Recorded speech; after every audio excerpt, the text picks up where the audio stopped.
Hi guys, it's Bill with Media Unlocked, and I'm here today to tell you about this piece of art. Now say hi to David, he's running the camera right back there, because right now he hasn't taught me how to do video yet, so you get stuck with me.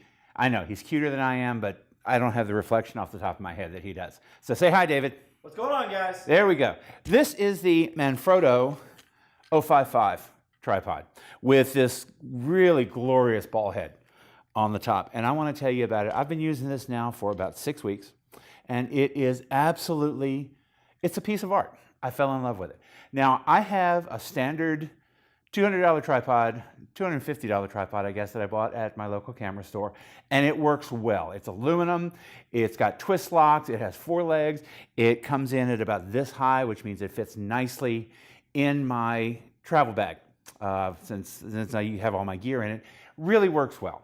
Now this Manfrotto it's the bomb. It's a piece of art. For starters, to tell you about the pricing on it, as it is equipped right here at B&H, it's roughly $475 for the carbon fiber tripod and the ball head. If you only want the tripod, it's roughly $400. It's about $110 for the ball head, but again, $475 for the kit. Now, is it worth the additional price?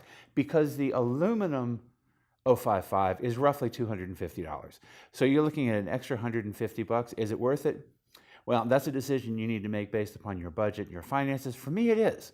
Now, I ride a road bike, and I know how much better carbon fiber is at absorbing shock, at stiffness, and at weight. This tripod, as equipped right here, comes in at about 70 ounces. Now, that's not a lot. That is actually about the same weight as my aluminum tripod, but my aluminum tripod is about 2/3 of this size. It can carry a 20-pound payload. My normal tripod can only carry about 11 pounds. Now, 20 pounds versus 11, that's a big difference. Think about it. That is the biggest lens you've got, your body, things like that, all put together for 20 pounds, safe and secure. When it's folded up, it's about 25 inches long, as you can see. Now, unfortunately, that's one of the downsides just a bit. It's big. It's very big. When this tripod is extended fully, it's 67 inches tall, 55 inches tall with the center column down if you keep it that way. But 65 inches is huge. Now, 25 inches long when it's closed, it's not going to fit in most of your backpacks. You're going to need to have some kind of additional carry space for it because it's just awkward. It sticks way up above the backpack. It's big, but I think it's worth it. It is carbon fiber, so it is light, okay? Now, some things I particularly want to show you about this. There are 4 angles to the legs. Now, this is great. The latch here that you've got goes to 2, 3, and 4 positions. When this is extended fully like this, if you do all 3 of the legs, your head is 3 inches off the ground when you use the boom arm here like this. 3 inches, that puts you almost at ground level. You can get shots that are amazing without actually having to put your camera on the ground with the risks that go along with that. Now, one of the things that I did find a little troublesome about this is that it is just a touch difficult to put back into place. You have to find a knob right down here, a little arrow, and it goes on one particular leg. Once you do that, it's all good. But until you get used to it, it's a little bit awkward. Once you get used to it, it's all good. Once you get it back into place, everything closes up again, just like normal. Now, macro shots to the next level. It will definitely take your macro shots to the next level, David. Thanks for reminding me about that, because think about it. I'm not a bug guy, but I hang around with some guys that take a lot of pictures of bugs. You can get right on the bug if it's 3 inches up, okay? I also really liked the flip locks. Now, the tripod I've got right now has twist locks, and one of the problems with a twist lock is that sometimes they don't grip the way they should, and you get a little bit of drift.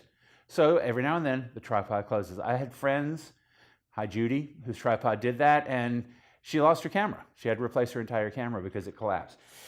The flip locks click into place, and they are very, very secure. Now, there are 3 sections to each of the legs, and I really can't tell you how firm, how stiff, and how secure I feel with this tripod. I was used to, a $250 aluminum tripod, and it works great. I love it. I will take it with me for a long time. But this is just the bomb. I mean, it's stiff. When I'm set up with here, when I get the setup done, I put my camera on top, I am confident that it is not going to fall over. It's not going to go anywhere. Just that's the end of the story. Other things that I'd like to show you, the Manfrotto has got a system here where an accessory arm can be attached right here so that you can put LED lighting, for example, if you're doing a macro shot.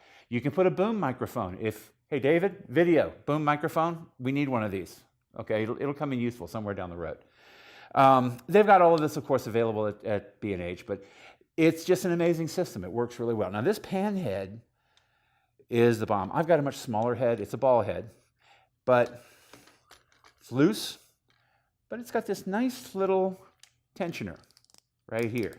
And all of a sudden, notice how stiff it's become. Reduce it, and how loose it is.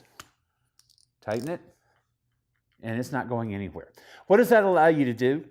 It allows you a much greater control over where your camera is going to be positioned. If you're making very fine adjustments, like if you're doing macro work, you want it stiff, because if it's stiff, it's a little easier to control. It's just so much easier to control. Now again, this comes up. This is a bubble level. You can rotate it around and put it wherever you need to check your balance. One of the other things that inevitably happens, of course, your bubble level winds up, try saying that 6 times fast. Your bubble level winds up right up underneath one of your knobs. Now, how do you fix that? This thing just rolls around. Or the cool little ratchet allows you to twist your knob so that that doesn't happen. They thought of it. They've thought of everything. Other things that I particularly want to let you know about, I really love the fact that they include a little O-ring gasket right up under here. And what this happens, let's say that this slips. That O-ring cushions the fall, and it protects your camera just a little bit more than if it wasn't there. I have fallen in love with the Manfrotto plate. Almost all the plates I've seen use a set key screwdriver head or an Allen wrench head in here. This uses a D-ring, which means I don't need an additional tool. And it's universal with a lot of their other products. Exactly. It is universal with all of their other products, well, most of their other products. It fits into place very simply. You just take the little latch, the little clip here in the front, it slides right in and just pops right in. To pull it out, I'm going to put this under tension because it's going to slip, but to pull it out, you just take this out, release the link, and it pops right up. Now, you can notice it kind of popped up loosely, but if the weight of your camera is on it, it doesn't jump like that. You just click it back into place, and man, it is right there. It's not going anywhere. I really don't know how much more I can say about this. I am in love with this tripod. I didn't think I would like a carbon fiber tripod. When David handed me this the first time, I looked at it and said, why should I carry a tree around if I'm going somewhere? But the reality is, I just fell in love with it. Pure and simple, it's the bomb. I know it is expensive. It is a very expensive piece of equipment, but it is professional level gear. And it's cheaper than really right stuff. And it's cheaper than really right stuff. Professional level gear, it is more expensive, but it's built to take it. And this tripod is an investment. When I teach introductory photography classes, I tell my beginners, invest in your gear. Some of your gear is a cost, some of your gear is consumable, some of your gear is an investment. Good glass, an investment. Memory cards, a consumable. Consumables, you use them. When they're done, you throw them away and you move on. Investments, you keep. There's no reason that if you bought this today, you wouldn't be using it in 10, 15, 20 years. It's got the features. It's tall. A tall tripod is worth it. It is flexible. It gives you 4 leg positions. It's tall enough that if I'm standing on a creek bank shooting a cascade using neutral density filters on a time exposure, I can have one of the legs low down on the creek, extended at full length, have the other 2 legs shorter, because I'm roughly about 5'7". So I don't need this at full extension unless I need the support at a lower level. That's one of the advantages of a big tripod. A tripod is an investment. It's like a protective case. I hate spending money on cases. I hate spending money on tripods. But they're necessary and they're worth it. You will get sharper images with a tripod. This tripod is stiff, which means that it is going to maintain that sharp that you're looking for in your images. Pure and simple, it doesn't get much better than this particular tripod. Okay, you're still with us, so you know what that means. Hit that subscribe button right down there. If you want to take a look at the tripod, go down to the B&H spot. It does help Media Unlocked if you click on that and purchase through that, because we do get a small commission. And as always, our newest video is right up here. Take a look, and we'll see you again soon.